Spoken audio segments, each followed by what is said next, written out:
Greetings and welcome to this edition of Practical Assertion. I'm pretty certain that the opening video took you back to the days when you went to either the State Fair, Six Flags, or some other amusement park and had the time of your life, right? The word amuse means to make someone laugh or smile or to entertain someone, and just being on the fairground accomplished this task. The smell of cotton candy in the air, the aroma of the corny dogs as you passed the elevated hut where they were sold, and the scent of diesel fuel that powered the rides all confirm that you were about to be amused. Though all of the aforementioned were great, nothing could match the thrill of the roller coaster. I used to think that the best seat was the front car of the coaster, but I later discovered that if you really wanted a thrill, you had to get the back seat. You see, the back seat was where one experienced his or her butt come up out of the seat. It was this encounter that made you appreciate the seatbelt and/or the bar that the operator pulled over you upon boarding the ride. Wow, what an adventure. Some of you may be wondering to yourselves, if it was such a thrill and an adventure, if indeed it was so exhilarating, why does your title suggest something different? Well, if you are a regular follower, viewer, or reader, you are aware that most of my focus is on relationships. The emphasis for this edition is no different.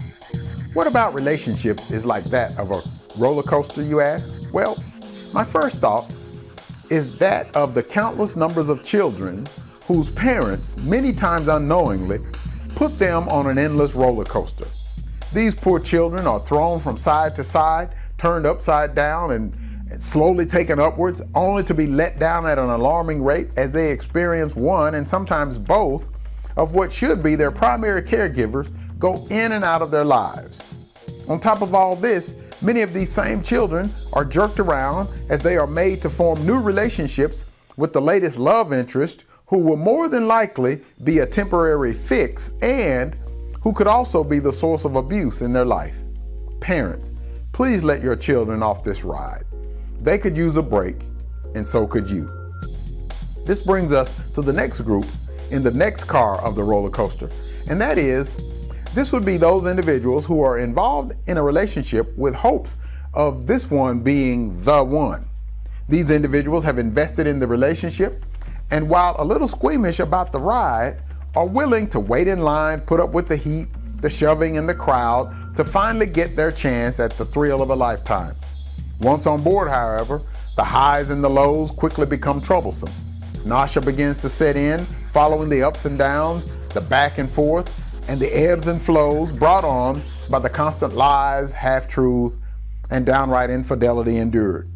These individuals stay on the ride hoping for the day when the change finally comes. They put up with their love interest constantly describing themselves as they make their all too often apologies. Did you miss that? Let me break it down to you.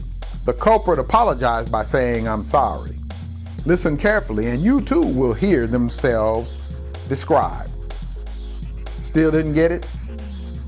They say they were sorry, and that is exactly what they are. Sorry. Oh, that's deep right there. Why put up with that? Get off the roller coaster at your first chance and go try the merry-go-round. There is someone at the amusement park who is also out there to have fun and enjoy life. As you make your way towards the next ride, just look around and observe. Don't be too quick to choose a ride. Make sure that you are willing to pay the price for the ride, and above all, if you are going to allow someone else to ride with you, make sure that they meet the height requirement. You know what I mean? If not, contact me by leaving a comment on our blog page, on Facebook, like us as well, and share this video or email with everyone you know. I would really like to hear what you think about the analogy that we've made. So let me know what you think, and we'll look forward to seeing you again next week for another edition of Practical Assertion. Take care.